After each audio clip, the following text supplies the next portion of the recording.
The Foundry. Old, gray, and metal to the core. Hey, welcome to the newest episode of The Foundry. Old, gray, and metal to the core. I'm Bruce. And I am Nick Edinger, and former vocalist for Possession and current vocalist for Frost Like Ashes. And we do a little different review show. Each of us pick a metal release to review each month, and then one of us gets to pick something that is non-metal. And we both listen to that and give our opinion on it. So if you like this, please like and subscribe and share the review show. And also, comment down below and let us know about albums that you think we should look into, whether they're metal or not, and give us your opinion on the albums we review this time. So you get to go first, Bruce. You gave me something that was quite interesting. You said I'd love it. I'll wait and let you know. And that's what I think. That's what I think we said early on. We don't have to agree with everything, and that's the whole beauty of the show. So I grew up in the 80s as you did, but I was more enamored with the whole hair metal scene and the glam scene, and spent quite a bit of time out there. I'm gonna just throw this out there. Probably my favorite band of all time is the Faster Pussycat. I know you're gonna cringe when I say that. Yeah, that was not my favorite. Oh my goodness, still to this day. But at any rate, so you could see where my roots are and where my influences are. So when I got to pick, I didn't pick this one in the last couple because I've been listening to some good bangers, and there are a lot of good bangers out there. But Street Lethal by Crazy Lixx just blew my mind. I love this kind of stuff. Yeah. What were the things that you liked the most about this album? Well, I mean, I guess it's the same about all that whole 80s genre. The hooks, the melodies, the big choruses, I hate to say it because it's really cliche, but that whole LA sleazy sort of hair glammy thing, which resonates so well with me. Didn't recognize the band name. And obviously, when you have a band called Crazy Lixx and it's spelled with 2 X's at the end, right. You have an idea in your head of what it's going to be. And so I started listening to it, and with the first song, there's like a little intro before that. It was not at all what I expected. Now, then when I get to the second song, I realized that I actually watched the video for that song just a couple months ago, or whenever it first came out. Yeah, I think like November. Yeah, so right when it came out, I listened to that song, and so then I was like, oh, I actually do know this band. But you talk about like the LA sleazy metal sort of scene, and so the tale of two halves, like when you have a cassette tape back in the day where you would listen to one side and then have to flip it over and listen to the second half of the album. Yeah. That's how this felt to me. This first half feels like a European power metal band from Switzerland or something. Right. Or hard rock, not necessarily power metal, like a European hard rock band. That's the feel of it. The vocal lines, the choruses, the big gang vocal choruses that they have, and do not let yourself think that this is real basic musically. It's not. These guys can play. It is unbelievable, and they put together complex and interesting songs. It wasn't until you get to Caught Between the Rock and Roll that I get back to the LA sleazy feel of it. Like from there on to the end of the album, then it's what I was expecting.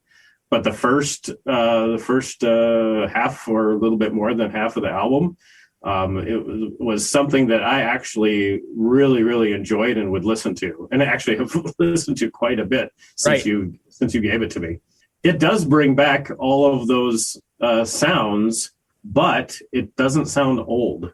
No, it's very well produced. New. Yeah, it's put together very well. Man, there's several that stuck in my head, and I found myself singing throughout the day, or humming the tune for sure. So before we get to that, the one thing I will have to say that I didn't like about the 80s was the ballads. And so don't get the wrong idea either. This is not an album with a hair metal ballad, because I didn't see, I mean, tempos change for sure, but I don't see anything, like lighter worthy at all, which is a plus for me. Go ahead with your favorites. All of my favorites are from the first half of the album. Rise Above, The Power, and Reach Out. Those three really stood out. There are two instrumental pieces. The very, very first track, Enter the Dojo, or Dojo, I'm not sure how that's pronounced. And then Final Fury leads into Street Lethal, which is the title track. Street Lethal, honestly, isn't bad either, but I try to limit my picks to three. Right. And so those first ones, I could see those being played at any European festival. And having 100,000 people singing along to all of them. All right, so I've got two highlighted that I would pick. I'm just curious if the vibe is on today and the wavelengths are right. What do you think I'm picking? Well, what you're picking? Oh boy, I bet you did pick Street Lethal. I did, and then and then I would say Caught Between the Rock and Roll would be the other one. That's my guess. So Caught Between Rock and Roll is 3. I really liked One Fire. Oh, really? Yeah. One Fire, One Goal. Wow. Yeah, that one is kind of a mix between the two things that are going on in this album, which probably was why I didn't pick it, because it wasn't really solid in either camp. But yeah, I could definitely see that. So those are my top 3. And I mean, I know it's been out since November. I like it. It's high energy. You don't really have to think about it. It's like you said, though, they're not terrible players. They play really, really well, and it's really, really put together, but it just harkens back to something that I think is more fun, more distraction, more entertainment, which maybe we all need at the moment anyway. So that's kind of cool. And maybe that's why it's on my playlist a lot more now, because I really don't have to think about it. I could just let them play, and it's awesome. Yeah.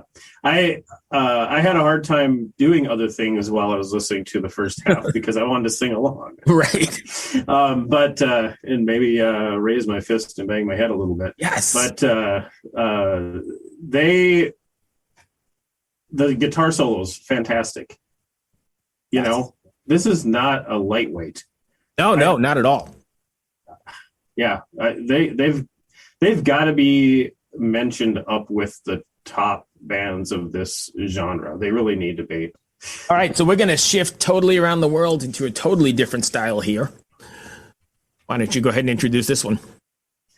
Well, I picked Korpiklaani, and I've liked them since the very first album, and they've progressed so much. I failed once again to go to Google Translate and figure out how to say the names of any of these songs. Oh, yeah, but, I know. The album title, I don't know how to say it. I'm guessing it's Jylhä or Jylhä. I would go with that.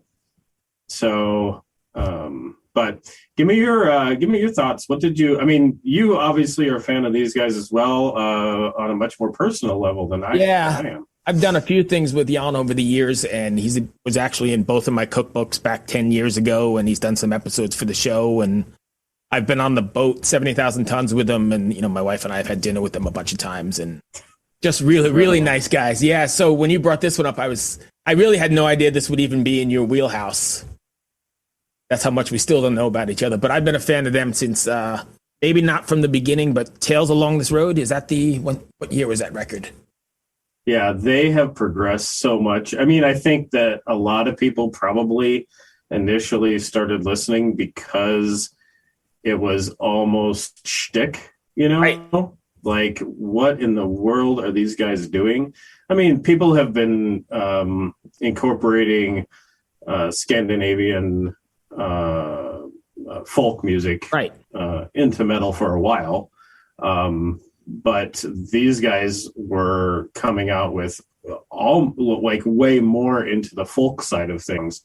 And this album, oh my word, it's just killer from the very first song to the end, and it doesn't sound the same. They don't have like a specific sound that every single song fits into. Right. I don't know what do you think about that part of it? I think it's cool and it makes it more interesting. And you're right. I mean, it doesn't fit into because you've got a lot of more tempo changes and I don't know what the word is. I guess tempo changes and feels and vibes. It changes back, like you said, the in and out. But I think as cohesively, I think it's really good. I think they do a really good job of keeping you interested because you can listen to the whole record, right? At a shot. Mm-hmm. I just put it on and listen. It's not one of those ones you can hit pause later on. I think it needs to be taken in. And then you experience what you're saying, the ebbs and flows of the way it's sequenced. Yeah. One song could be very, very folky. And then the next song could almost be poppy. And then you got like a full-on metal song. And then you got anthems. You have sing-alongs. And then you got that voice, which is so... I believe. I know there's a name for whatever he's doing, that traditional low range, low register sort of thing, but it's amazing. And it works. Yeah, he has become an incredible vocalist. But yeah, and then so for those not familiar, if you follow along this way, I mean, we've got violins, we've got fiddles, we've got accordions, we've got all kinds of stuff, traditional drums, as well as drummer. Yeah. It changes up from song to song. I mean, there's like fiddle solos, accordion solos, right? And it's still metal. It's just so amazing. And I wonder how much of this record, or the last two even, are different because of the new drummer. Because you think that expanded their abilities? It might have it. Because I was watching some videos the other day, and I think he plays a whole lot different than Matthias, I think his name was, but I think he plays a whole lot different than him too. So maybe that's, changing the vibe as well. And well, I mean, obviously it changes the vibe, but maybe that's the difference. Yeah, it definitely could be. Because sometimes you're limited to what, not necessarily how good your drummer is, but just the way he plays or the style that he plays in. If he's not super diverse and can change up a lot. Right. So this guy can do that for sure. Sweet. So favorites? My favorites, and like I said, I have no idea how to pronounce these, but the first track, Vera Coira. So I've got a translator in front of me. So that is called Bloodhound in English. Okay. And then, which makes perfect sense. Then Levauta. Oh, that's the one I don't have. I like that one as well, but I don't have a translation for that one. Sorry. Track 3. That's track 3. And then Sanatan Ma, which is track 6. Yep. Speechless Land is what it translates to English. Yeah. So those are my 3. It was really difficult to narrow it down to 3. Yeah. Really, really hard. My top pick is the Levauta. Okay, yeah, so that's in my top 2 as well. I really liked Poha, number 9, the bottom. Yep. I guess that's what it translates to, the bottom. Okay. And maybe Speechless Land, that's Sanatan Ma, whatever, the one you were talking about, number 6. See, I tried it. I'm going to get shot for saying it. That's my horrible New York accent trying to pronounce Finnish. But yeah, I think those are my favorites. And I mean, this is a really good album, start to finish. So now let's bring us to your non-metal pick. Yes. So I picked a band named Dirt Poor Robins. And I'm not really sure how to categorize them. I mean, they're clearly a progressive rock band, but it has a very theatrical vibe to it. Like not not theatrical in the subject matter or the way they present that, but theatrical in it actually could be part like theater songs or songs you would hear in like a stage presentation, that sort of thing. Film, maybe a lot of film. There's some big band aspects to it. Some old 20s swing, a lot of swing aspects to it. Even a little bit of Americana, perhaps. Oh yeah, definitely. And it's solidly rock. Even those swing songs that are pretty much almost completely swing songs have a rock feel to them, just the way they're recorded and the way they're played. So the one thing I noticed, and I'm sure it was intentional, but it's not as glossy or overproduced as I would have thought, or like I hear a lot of that stuff. It's not this well-polished package put all together. It feels very real, very organic. Yeah, that's a great word for it.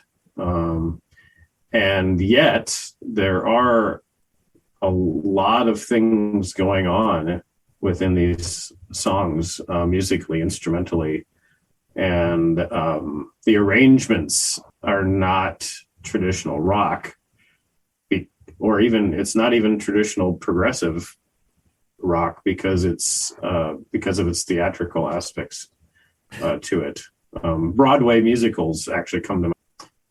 There's a lot of tracks that have KP remix at the end of them, so that kind of led me to believe, why would they be remixing something on a new album? So Anthem to the Edge of the Earth is the name of the album, and Anthem to the Edge of the Earth is the only new track on the album. What stood out to you about this album, and what picks did you have from this? Interest. My thoughts on Anthem to the Edge, when you sent it to me, I was kind of thrown off. I didn't expect that from you as well, so I think we're good at still surprising each other. But after a few listens, I think I emailed you or messaged you while I was listening to it at work one night. I was like, oh man, there is something to this. And maybe if you don't get it on the first chance, listen to it again, because when I did, I started picking up the things that you were talking about, the different influences and the different genre blending, if you will, or whatever. Mm-hmm. And I think like I mentioned earlier, the rawness, you can connect with it a lot more, for at least this style of music. Yeah, absolutely. There is this interesting thing that they do where the music is a little bit lighthearted almost, or fun, or you think, oh, this is danceable. I'm not a dancer, but if I were, maybe this would be something to dance to. And then the subject matter is super, super heavy or dark. Right. It's just a weird juxtaposition. You're almost like, should I really be feeling so good about listening to this song right.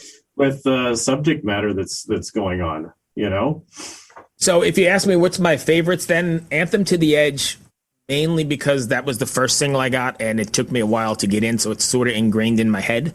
And it does. Yeah. I mean, I can hum parts of it along and really get with it. But I also liked Furthest Star. Oh, yes. That's not in my top picks, but it's definitely a great song. And that's a love song, really. Yeah. Oh, and it's pretty deep. Their songs are not surfacey. They are deep. They take some thinking, and that song is amongst the top of that. And I think that's probably why when I said maybe, if you're listening to this and you made it this far, give them a chance, because when I went back and really paid attention to what I was listening to on the second or third one, I was like, oh man, there really is something here. Yeah, absolutely.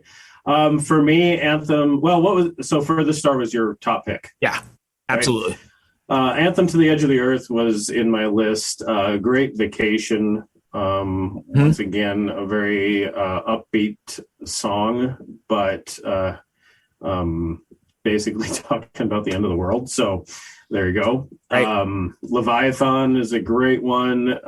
Maximilian von Spee is actually just a history story but very, very upbeat.